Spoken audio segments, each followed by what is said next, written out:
Well, good afternoon, everyone. I'd like to call the executive committee meeting to order. The first thing I wanted to do was, on behalf of the board, express to you, Ernie, our sincere condolences at the loss of your dad. He was a patriot, a great son of the Institute. I know that you will miss him, as will we, and you and your family are in our hearts. Just wanted to convey that to you. Thank you very much. And I want to thank everybody for all the contacts with our family. It's deeply appreciated, and especially since I see Colonel Havard there, to say again thank you to the Corps for the honors that they paid my dad on Tuesday night. Words really cannot express how much that means to us as a family. So thank you all very much. Thanks, Ernie. And without further ado, first on our agenda is General Clark.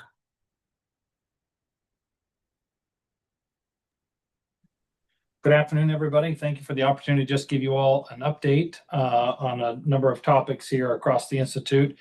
I'll start first with an admissions update of just clarifying, or maybe hedging this just a little bit, to recognize that census date is still to occur next week. And so there'll be some other adjustments and updates once we get to that point, which I'll highlight those specific pieces.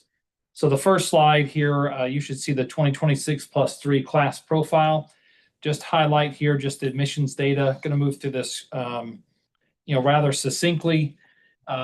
This 10% increase. Hey, General Clark, I'm sorry, I don't see the slides up on the live stream.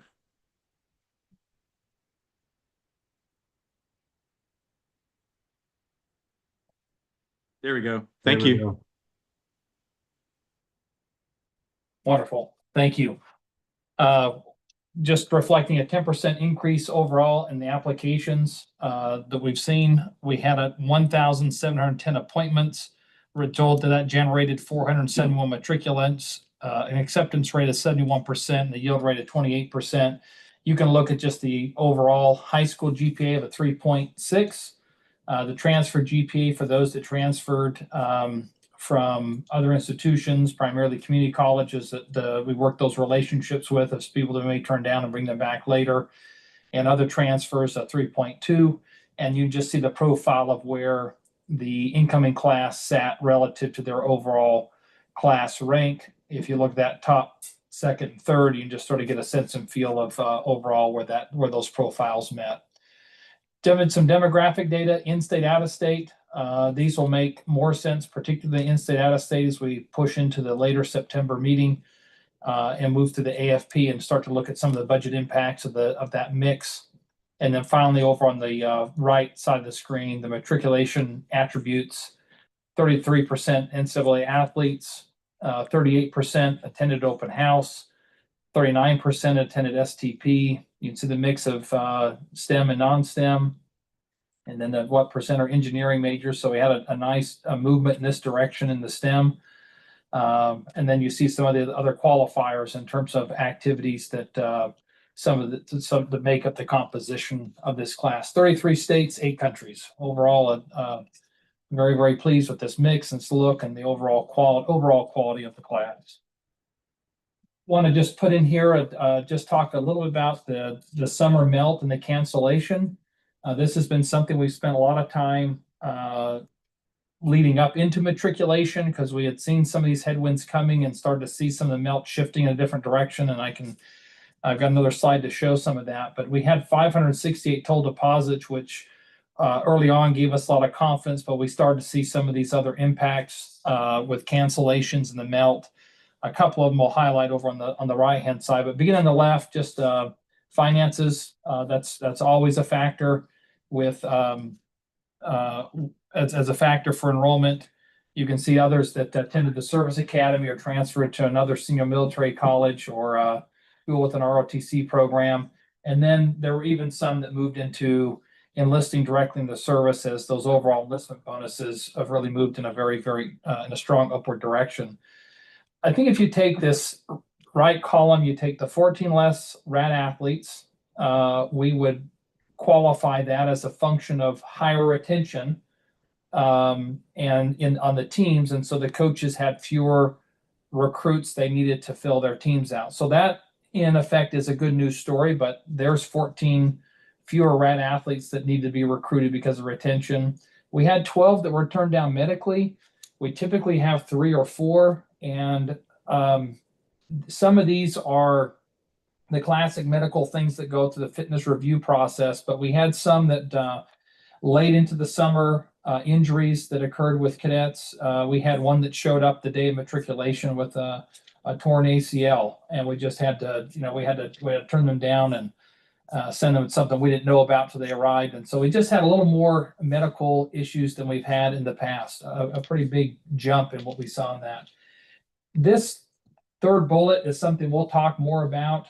We had a meeting with Cadet Command today, and working through this topic. They were here on post, had a great meeting and laying this all out. But we did lose the roughly 23-year Army ROTC scholarships. And that's just a function of an oversupply of second lieutenants and starting to shift some of those things. And that's going to be with us for just a little bit as we work through that. But that certainly had an impact on the overall makeup of the class. You take that 14, 16, and 20, if some of those go back to some of the more traditional norms, you very, very quickly arrive at 521. We'll break this down a little bit more as we go on the next slide, but you can just start to see just how that all navigated.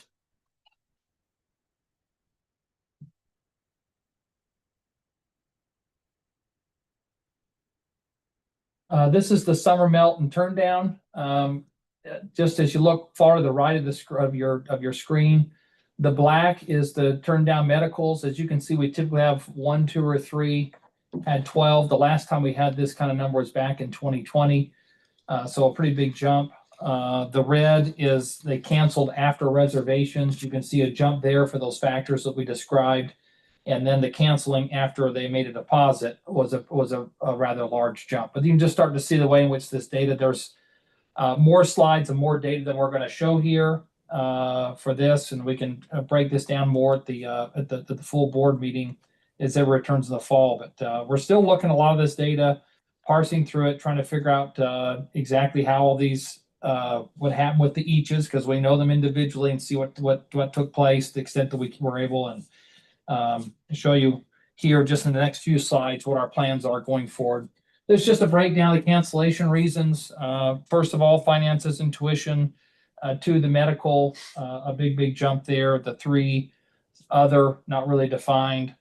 4, enlisting, and then you'd see it all breaks down from there. Next slide. Here's some things that we're working on for this next year. 1, we want to continue to emphasize the investment in and the ability to sustain and even grow to the extent possible the call to duty program. And this is getting after really taking on some of our direct competition in the marketplace of finding a way to provide some type of coverage in that first rat year to make up ground for those that are coming with a 3-year scholarship. Right now, it's basically taking care of the 4-year scholarships, but there are 3-year scholarship winners out there.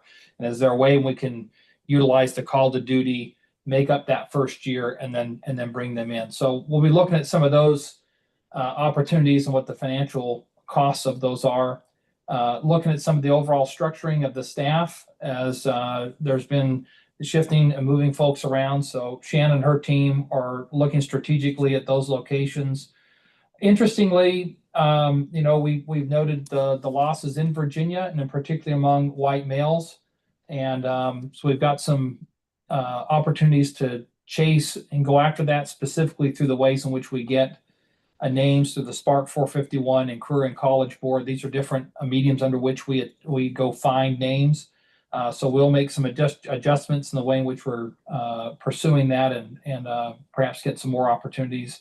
Also, similarly, same type of strategy for those in English, applied math, and MC is modern languages and cultures, adjusting those. And those are departments that were underrepresented just in terms of numbers that came in. So those are some things we'll work to level out on the academic side. And then just had meetings this last week with the VMI Alumni Agency's outreach committee, the new recruiting activities, and just finding different ways to work and engage the alumni base. And so those are some of the initial opportunities. We're still continue to work and navigate through this.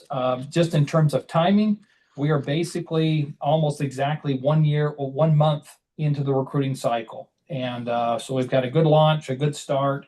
And I don't know if you want to just, Shannon, maybe you want to comment something about where we are 1 month in, just, vis-a-vis last year, if there's a data point or two. All the indications are starting off strong again for this next cycle, so that is good news. In terms of what we're just transitioning from, I just want to be clear that those majors that have lower enrollment in them, it's not that we're not trying to find, cadets to come into those majors, but sometimes we change, well, not sometimes, we changed our marketing strategy. So when we're looking for those, we're trying to find those who want this environment. They're looking for what VMI offers, and we find them and get them into the major that way. And so we're still going to do that, but we're going to transition to help push up those lower enrollment majors as well, by enhancing what we're doing in our lead generation space. Can I ask a question about, oh wait, am I muted? No. Yeah, sorry. The address losses in Virginia, particularly with white males, we're not focusing in some way on males who are white, right? No. This is that's not, I think, written the way we mean it.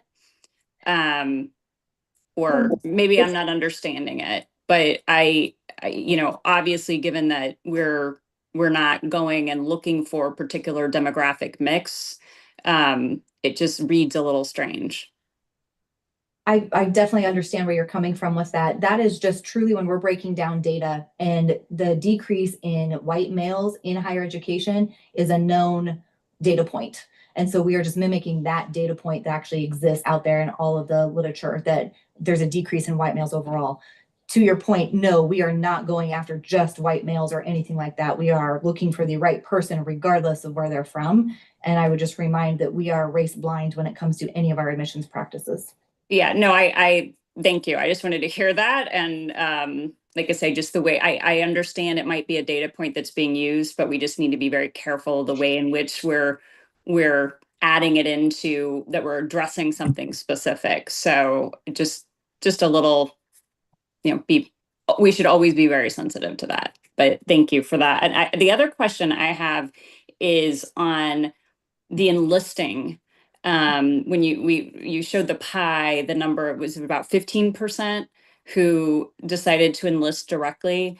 And I'm just wondering, presumably that's for many different reasons. Is there a sense that is also really financially based? I mean, obviously we're categorizing it as enlisted, but is a substantial portion of that 15% really also red?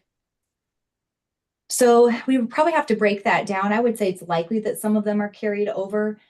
Part of the enlisting is the enlistment bonuses that were offered as well. And so, I mean, you get a huge bonus for enlisting, and then they really upped that, right? They've really tried to hone in on getting more enlistees. Without looking at the data specifically, as General Clark had mentioned, we're still trying to analyze all of this. I wouldn't be surprised if there's some carryover into that maybe they could not afford to come here, so they chose to enlist, and the bonus was a added benefit, right? Or the enlistment contract was. But I would not be surprised if that's what the data would show us. We're just still in the analyzation process. If I may, I also think it may have to do with the post 9/11 GI Bill, which is an incredible benefit to service members. So not only do you get 50 grand up front to sign on the contract, but if you complete your enlistment, you qualify for a post 9/11 GI Bill, which essentially pays all of your tuition, gives you a living stipend for an E5 with the BAH accorded to your zip code of your school. And so I think if you look at it from a young person who comes from a family of not a lot of means, I can earn a pretty decent living. I get a bonus, I get this, and I can pay for college on my own when I leave the service. And so it can be an attractive, I mean, I know from recruiting Marines that we sold that quite significantly. You can also transfer it to, that's why one of my kids went to college, is my GI Bill. So it's a great benefit, and that may be part of it as well. Yep, absolutely. Useful. Thank you. I have not a question, but a comment. It's refreshing that here we are in the first week of September, and we're seeing actual data, and hearing about actions that you're planning on taking. So I commend y'all on jumping right on this and sharing the information with the executive committee. Thank you, sir. Yes, sir.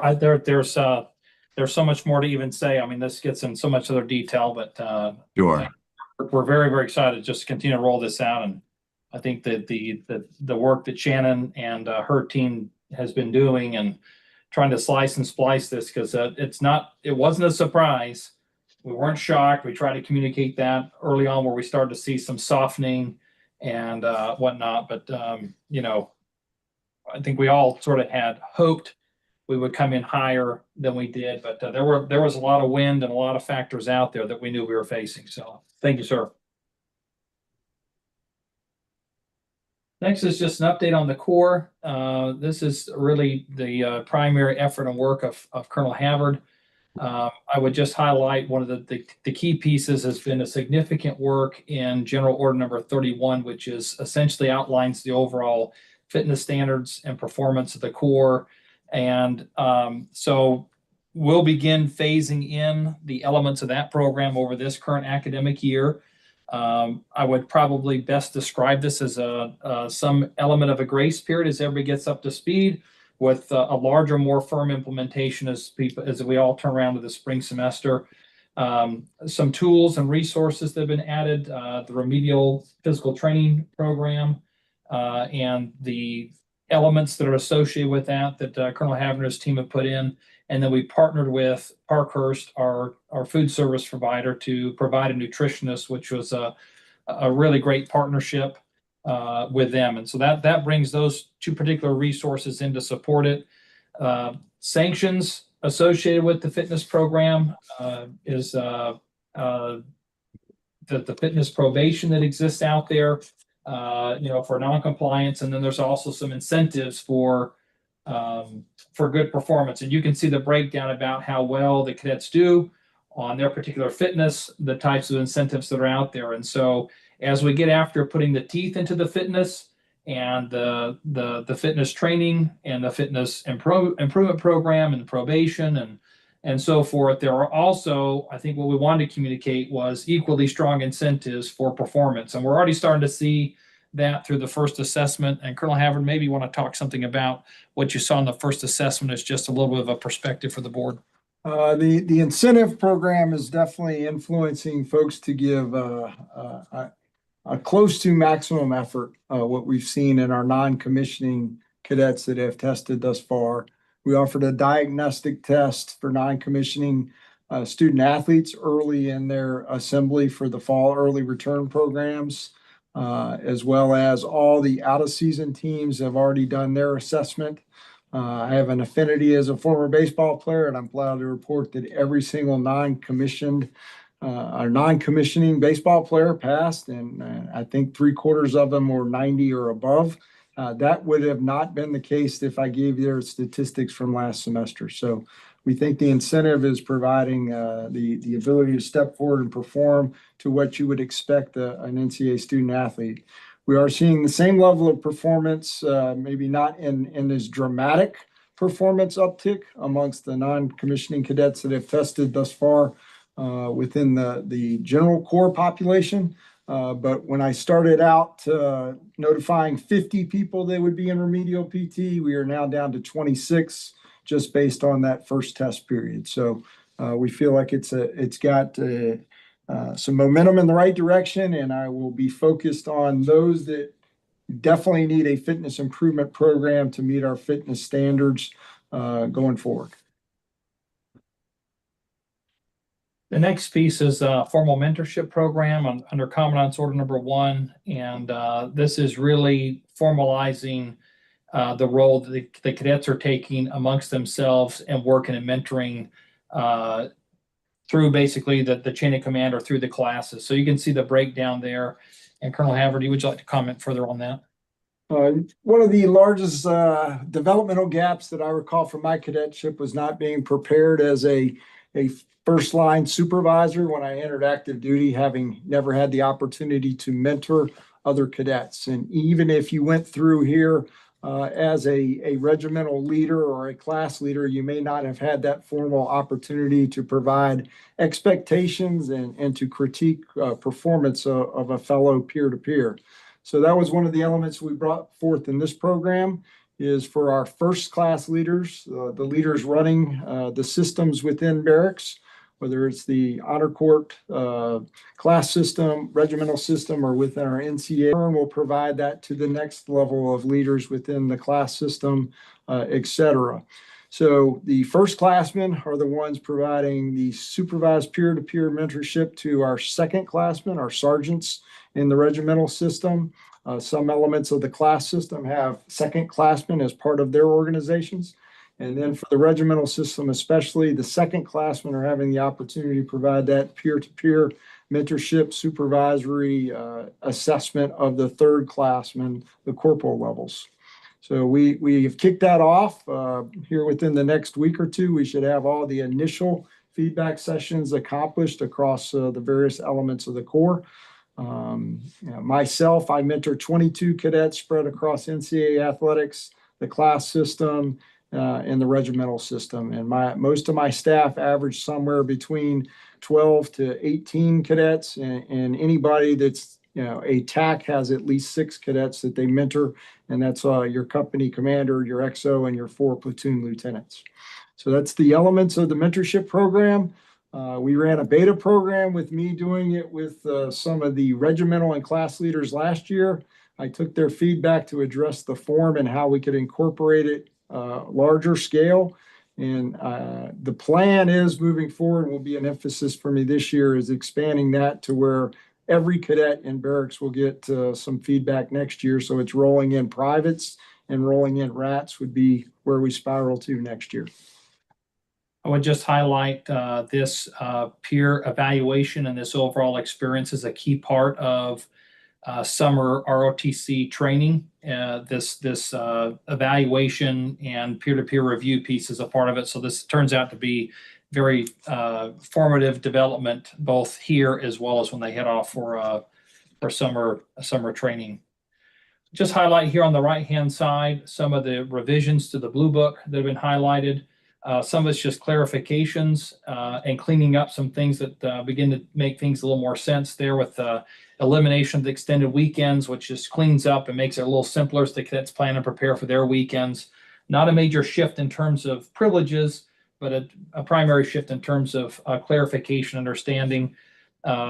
Revised penalty matrix to remove penalty tours, modifications of sign-out procedures at primarily at the BRC and SRC formations that support training pieces that are taking place through the day, and that mitigates a lot of unnecessary signing in and signing out, and the way in which Colonel Havard's worked at and staffed all of it.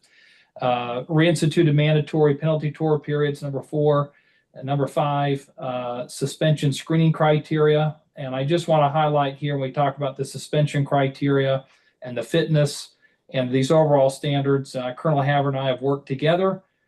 We have met with every single member of the Corps individually, beginning with the cadre, class in briefs, followed up with meetings with every single in-season athletic team. And we'll continue to do this as we roll out with other teams that are coming on board or in the season. But we've uniformly emphasized these standards that we're rolling out relative to fitness, relative to this conduct review, and the unanimity of the entire leadership of the Institute being behind the Commandant where he's leading out in this direction. I feel like that's been received well, and it's certainly made the message very, very clear. So he's got the strength to continue to reinforce that very, very clearly, and with the overall strength of the Institute. Added room confinement back in under certain circumstances. You can see in number 6, a pretty dramatic shift and change.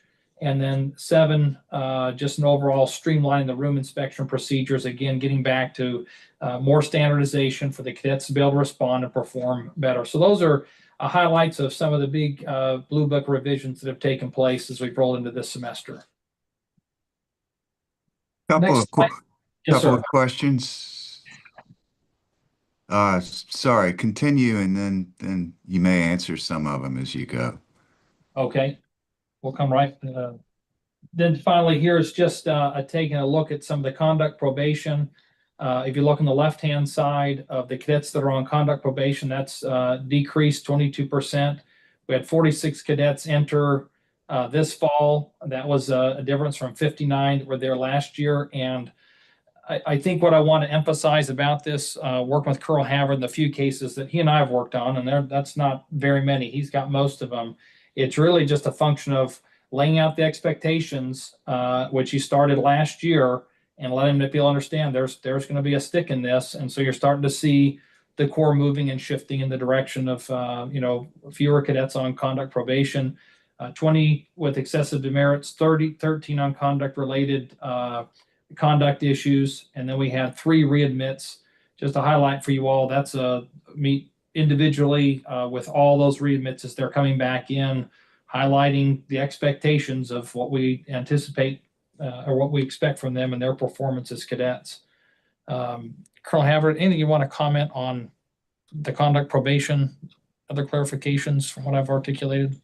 No, I'm still not ready to declare victory on the tool that we used with the suspension and abeyance process. While 16 of the 19 kids that were offered that in the spring semester found the tools to get off of conduct probation last semester, I want to see how they act in future semesters. So while we got them off of conduct probation from the spring semester, I want to see if they carry forth the tools that they demonstrated in the spring this fall, and have told them the same such grace would not be there going into future semesters as they were previous. So I have to measure recidivism before I can tell you and look you in the eye that suspension and abeyance tool is effective or not.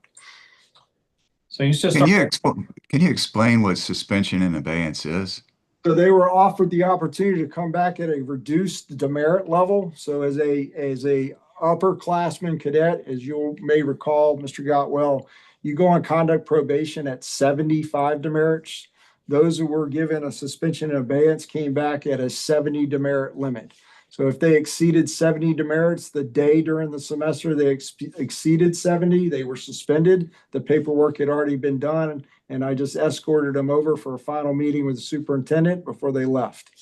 For rats that came back from that first semester with that demerit limit, they had up to 79 demerits, and they were escorted out at demerit 80. And it was a tool to not allow people to, ring up the 150, 200 demerits that had happened like my first semester here. Is those that are not demonstrating the ability to meet the standards, we get them out the door. They are under notice that they needed to meet the standard.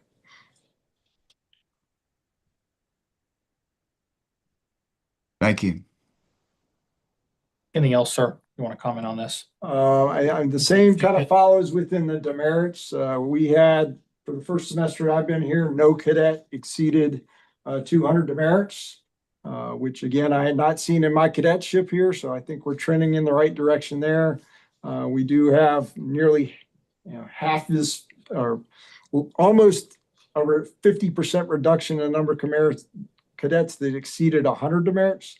And of that, you kind of see the breakdown where a lot of it is more than one problem, as we've talked about in the past. Typically it runs in quicksand on both the academic side and the conduct side. And we did begin addressing, especially for some athletes that may enter into a space where they're going to enter the portal and choose not to play anymore, for them to finish out their semester in good standing. We've put in some roadblocks to keep them inclined. If they want to maintain their eligibility going to the next school, they need to play within the rules of the institute.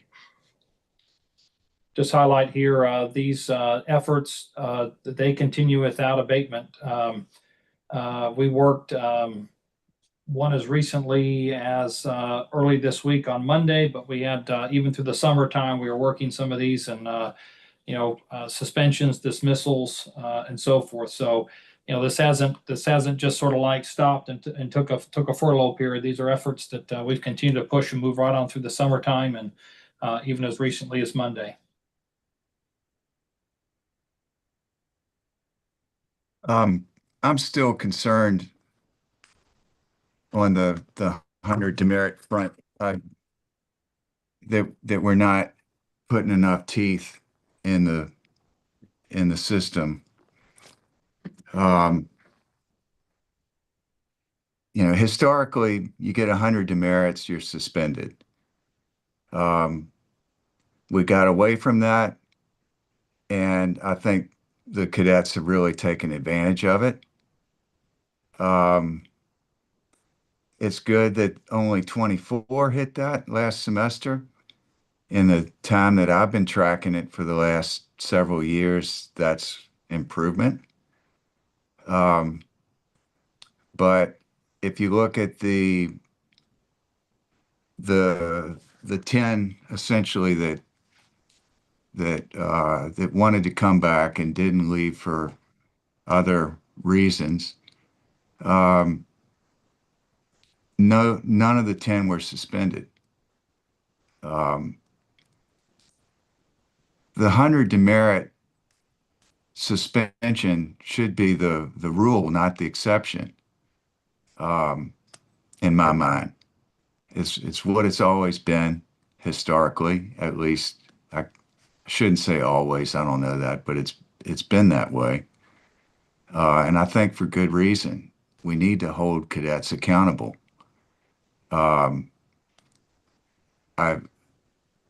I don't really see that bringing them back with 5 fewer demerit limit for the following semester is much of a stick there. So I just encourage you all to examine that policy, and at some point, a rule is a rule. You get so many demerits, you shouldn't be able to come right back. You ought to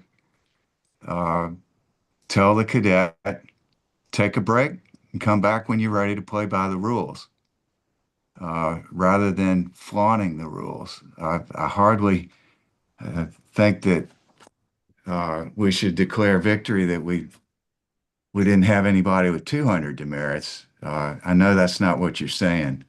Well, But- what I'm saying, Mr. Good gracious. What I'm saying is how that 200 demerits comes up is people just begin to not go to class, not go to formation, and they're given the penalties associated to that. And that's how it becomes a speed wheel. And that's what I saw in the prior semesters. So I may have a cadet, whether they're an athlete or not, in the last 2 to 3 weeks of a term, will just stop going to formation and stop doing things. So I learned that my first semester here and took actions in the second semester to prevent that.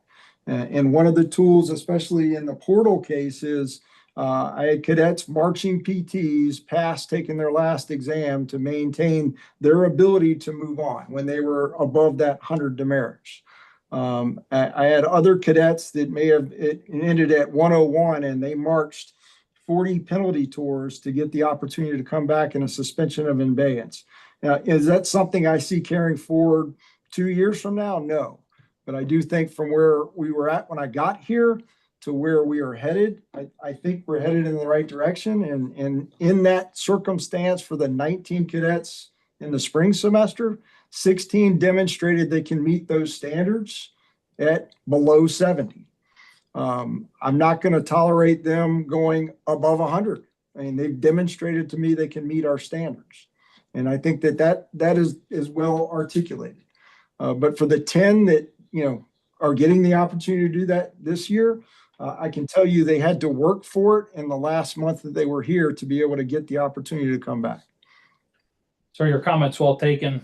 I'm confident we're working the right direction. We'll continue to allow everybody to monitor it and work. But this is, to me, from my standpoint, I think we're a significant step in the right direction as we've, bring this all back into more along with our standards. But thank you for the comment. Can I ask a question? Yes, sir. Um, and again, I'm not as familiar as the rest of you are on this, but 100 demerits, is that in a semester or in a academic year? It is in a semester, sir. Okay, so 100 demerits per semester. So if you get, 90 demerits, you're good, and then Yeah. that resets on the beginning of the next semester, so you get 90 more, and you're good, correct? You would enter the next semester on conduct probation, is either a first classman or a rat. Okay. On conduct probation, and if you were to get 90 the next semester, you are screened for suspension. Okay. You know, it's been my experience that people meet the standard that you demand they meet. And I think 100, I thought that was a bit high number, to be quite honest. Uh, First, I mean, I don't know what we get demerits for. Again, I don't know who's giving them out. Obviously, room inspections, S&Is, when you answer, a problem in town or what have you. But I mean, that seems like an awful lot of demerits for a cadet to be getting in a semester, and then I'll talk to you, when I get on, when I get in the seat, but it just, that kind of shocked me that the number was that high. Over. I agree, sir. When I arrived, I was very shocked at the amount of people missing classes and things of that nature. So, Well, so, I mean, we still take roll classes, correct? yes, sir. And so what, if you miss a class willingly and you answer that, what is the penalty for that? A 5-1 and 5? Yeah, 5-1-5 on the first offense, and then it can progressively go higher from there. I mean, if you get somebody who's incorrigible, um, I mean, I think they need to be dealt with swiftly. Uh, in the naval service, we have a saying that a smoking hall keeps the rest of the fleet in line. I mean, you may have to publicly, start bouncing some of these kids out of school if they're. I mean, I didn't miss a class in 4 years for anything. I find it astonishing that we're allowing somebody just not to go to class and they get a 5-1 and 5. I'm like, that's like blatant disregard for an order or directive. That's pretty serious stuff. But anyway, that's just my opinion. So more to follow. Thank you. Yes, sir. Thank you. Before you leave, uh, that general topic, can you give us an update on the status check after TAPS? We are working that right now with the superintendent's honor court reps to navigate a framework forward that is enforceable, meets it. I think we're looking at a model that's akin to the status check that takes place on Sunday morning, that is an instantaneous check that takes place in lieu of a formation. So we're looking at that framework of that model to navigate the way forward. No other updates beyond that. Do you have an anticipated date for reinstating that? I owe you more information and dates, sir. No. Okay, Yeah, thank you. I'm pretty adamant that that needs to be changed, but obviously as soon as possible would be my goal. Over. Understood, sir. Colonel Havard and I've spoke. I've had the lead and coordinate with the honor court, and we'll communicate that and work our way forward. No, I understand. I'm not trying. I'm just saying that I don't know why it was changed. I don't think it's a good policy the way it sits now. So I think we need to communicate to them that a change is coming, and then whether you physically hit the door or you have a call out, there's a status check, and then you're either doing what you're supposed to do on post in your bed or studying, or you're not. And if you're not, you place yourself on report and are held accountable. Over. We're working towards that end. Okay. Thank you.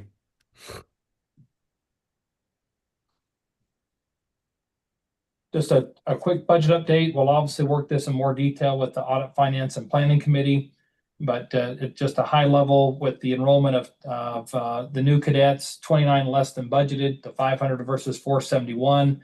The old core enrollment is 11 less than budgeted, 1065 versus the 1054. And what I highlighted earlier in the beginning of this briefing, we want to wait till Tuesday, and we'll actually have the census date, and we'll actually have a better understanding what the actual attention has been for the upper classes.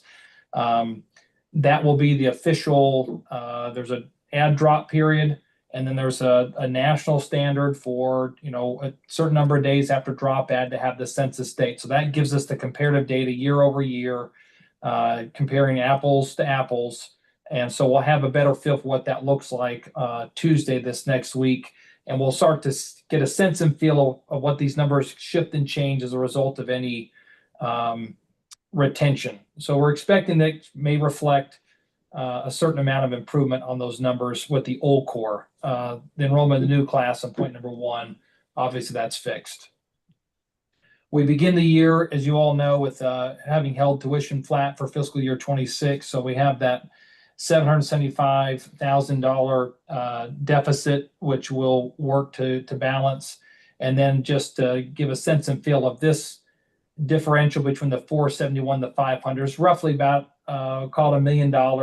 We'll see what the final shakeout is with in-state, out-of-state mix, but we're essentially beginning the year with needing to make up and find $1.7 million. Our strategies are in place. We'll continue to explore more. Very, very anxious to start working with our finance and budget team and develop a framework and a way forward as we work to address that budget imbalance.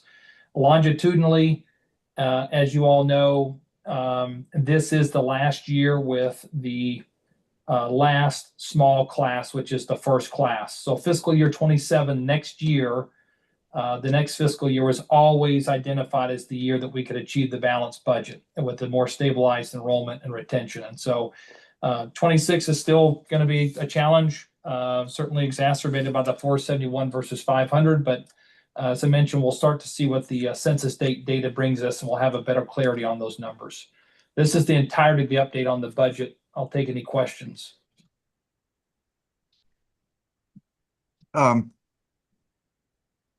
Dallas, the 500 was the budgeted number, but our goal was 515. Correct. And when we were looking at FY 27 to be the balanced year, that was probably assuming 515 coming in. So am I right on that? You're right on that, sir. We had some earlier higher numbers. We adjust those all down to 515. We'll come back and take a look at those vis-a-vis the overall recruitment strategy. There's a number of factors that are out there. As you all know, this decision opt-in, opt-out will have a factor. It's probably a smaller factor than we originally had anticipated, but it's still out there. I think that will help inform all of us exactly where we set the target for, from a budget standpoint. Sir, I don't know whether we've actually modified our 6-year plan at 500 or 515. I can't recall off the top of my head, but I think that 515 or 500 is going to be subject to a lot of scrutiny and discussion as we map out our way forward. Right. Okay. Thank you. Yes, sir.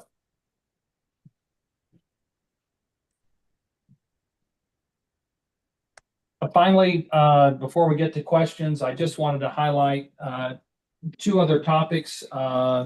One, we don't need to delve into a lot of detail, but I've been keeping Colonel Inman and Mr. Gottwald up to date on this Alston Award element. And the Alston Awards are awards that are provided to cadet athletes, and just the way in which we're going to structure and work through that. And I just want to alert you all to that as we continue to navigate our way forward. That's certainly something we'll be anxious to talk about further with the Athletic Affairs Committee. We just met with the Cadet Club Board of Governors. They have signed on a financial commitment to raise the funds to support those Alston Awards, the tune of about $125,000 to support those awards that drive after and support the recruitment and the retention initially of cadets. It also has a recruitment and retention element respective as it relates to the coaches. And there is a corresponding element that's consistent as part of the Alston Awards where the institutions can lay in the criteria about expectations. And so we've drafted up a framework that provides the ability to earn an Alston Award based upon both academic and disciplinary performance. And so I didn't want to go into a lot of detail, but I did want to highlight that's an area that we're spending a fair amount of time in trying to explore that. Certainly we'll need the input and getting General Furness up to speed as we head on into this before we bring this forward as a recommendation. Dallas, just another comment. I appreciate you and the athletic director keeping me so well informed on this. Y'all have done a really good job on that. And as head of the athletics committee, it's been really helpful for me to have those exchanges. Thank you. Yes, sir. I think that working paper we put together, just some of the preliminary early thoughts, sort of lays out some of the thoughts on it. I appreciate your review of that. Finally, this will be my final briefing point for the group. Over this last several weeks, I've been working with the board president on assembling thoughts about some of the key priorities and the directions for the Institute. These discussions have surrounded a wide range of topics. They've naturally started to develop into some emerging thoughts and some things that are starting to coalesce. I would summarize them about discussions that centered on a commitment to strengthening the cadet culture, modernizing policies, our government relations strategies, and ensuring academic and operational excellence. If I could just elaborate and take that just a little bit further, the discussions have included refining standards of discipline and fitness, some of which you've seen and we've talked about today, improving communications and media relations, upgrading facilities that directly support our cadet life, securing funding for the CLE Phase 2 project, advancing our accreditation readiness, sustaining our academic excellence, our alumni engagement, and our financial stewardship. And now those are probably some themes that some of these discussions have been around. At the same time, there's a lot of thoughtful discussion about both federal and state guidance, law, and executive orders that overlay all these discussions. And I think we're trying to have these discussions in a fruitful way that lays out a pathway where VMI can remain leaders in an institution defined as developing principled leaders for the future.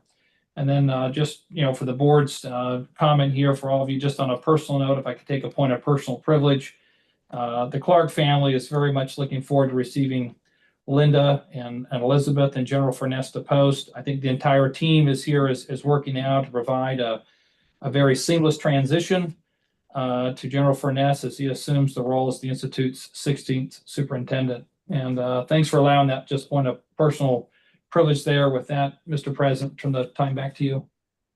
Anybody have anything else for General Clark? I've got one small thing. If y'all look at changing enrollment goals, either next year, as we looked into the future, would you just wrap us into that early and make sure we're aware of them? I know you will. And then a personal point or whatever that you said a while ago, we would like to thank you, General Clark, for the leadership you've exhibited and ushered over the Institute for the past several weeks, and just couldn't be more thankful. And I just wanted you to know that. We're deeply grateful. Thank you. I've got just a handful of things as it relates to board issues. So the first topic that I would like to talk on briefly is the lawsuit that's affecting so many of our fellow board members. There really hasn't been much movement. We filed an appeal on the preliminary injunction with the Virginia Supreme Court. Historically, the Supreme Court's acted in these cases relatively quickly, but candidly, we don't know when they're going to act on ours. We're hopeful that it will be sooner rather than later. I would like to emphasize that our colleagues Steve Reardon, John Hartsock, Jose Suarez, Ernesto Sampson, Scott Lingamfelter, and Garrett Exner are all eminently qualified to be fully functioning board members. We're now down to 10, including Major General Ring as a non-voting member. This reduction in our numbers and losing so many knowledgeable and talented board members is incredibly disruptive. We will remain focused on the core cadets, their parents, our wonderful staff and faculty, and the broader VMI family. We will continue to always do the legal, moral, and ethically correct things. All of our efforts will go towards making the Institute better and will also be what is in the best interest of the citizens of the Commonwealth. I'm thankful to all the members of the board for all you do and realize how much time, energy, and effort has gone into preparation, many of you to be suspended. I'm deeply grateful for your service at a time when public service comes with so many negatives associated with serving in a politically charged environment. As we get any new details as it relates to this lawsuit, I'll certainly share it with all the members of the board. Any questions on that? Anyone have anything they'd like to say?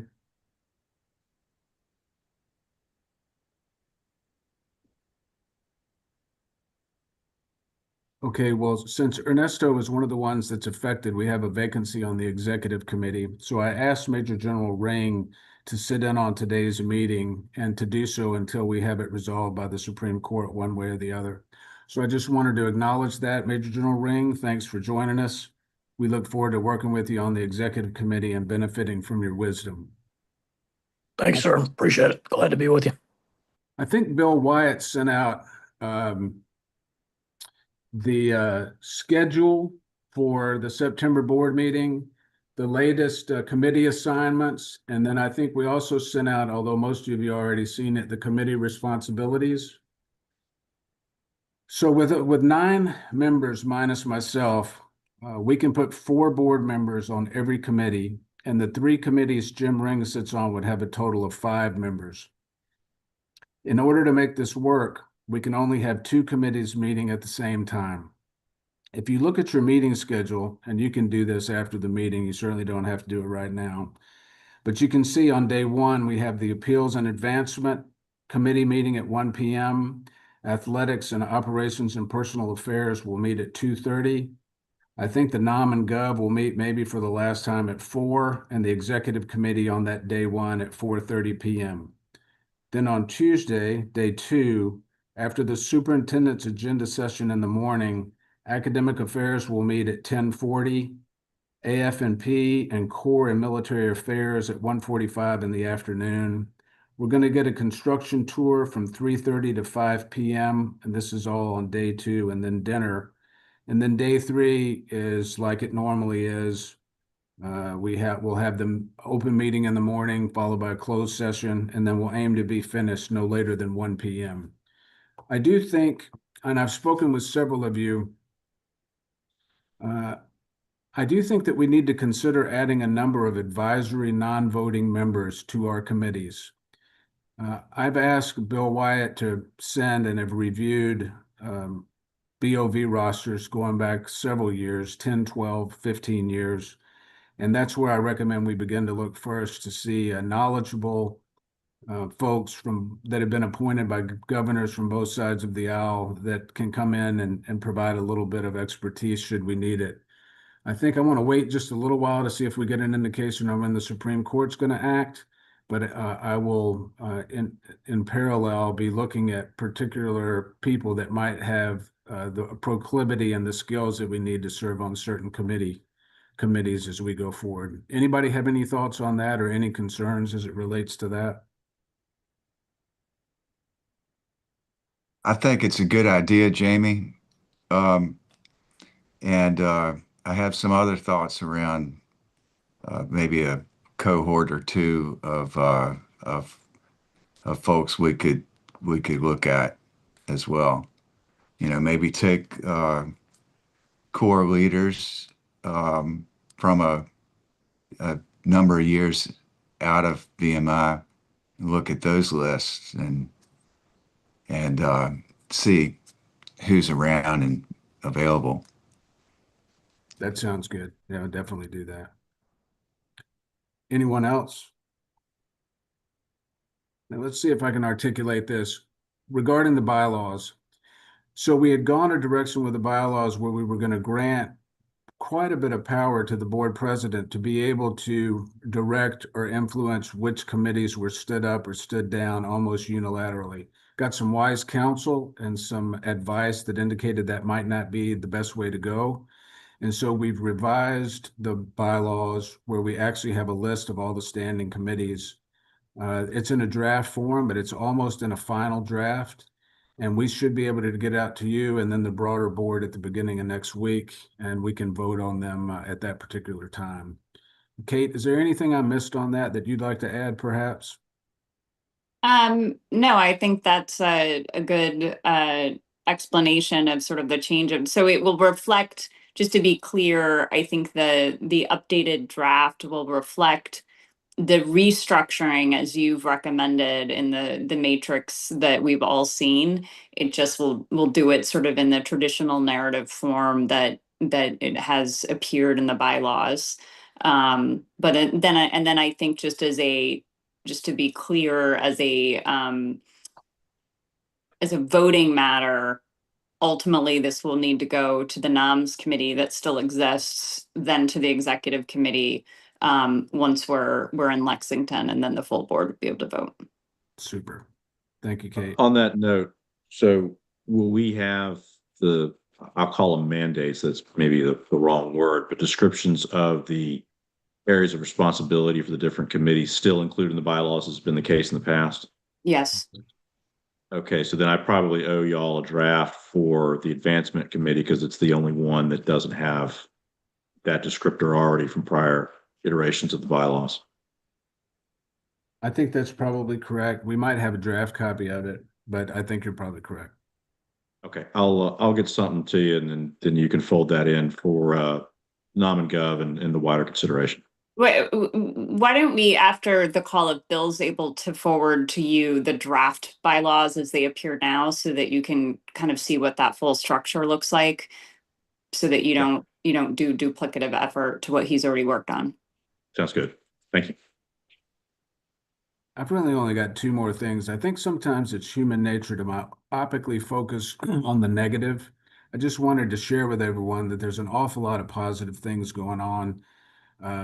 Attrition is low. Matriculation week went very well. Cadre performed well. The old core's back. Miss Carly Fiorina gave a speech. She was the convocation speaker. I'm not sure in all of my years at VMI, I've seen so many cadets shoot up out of their chairs to give a standing ovation to a speaker. She was fantastic. So we're off to a great year, and there's an awful lot of good going on. And I think sometimes we need to stay focused on that. And then the very last thing that I have is I just wanted to welcome General Furness.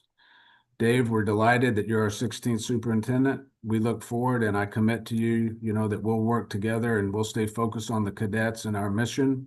And we'll look forward to pursuing excellence in the basics with you moving forward, and just couldn't be more happy to have you join our team as its leader. So anything you'd like to say? Well, thank you, Jamie. I appreciate that, sir. I would like to commend the staff there and yourself for making this transition as seamless as possible. They've really gone out of their way to engage myself and my family. And so I think, we're in the final packing stage for the move on the 11th. And I think, Elizabeth, Linda, and myself are very eager to get up there and get to work. So I want to thank everybody who's making that transition easy for us to do. It's our 22nd move, so we're pretty good at it. But it's still one of those kind of tense times when you're doing this.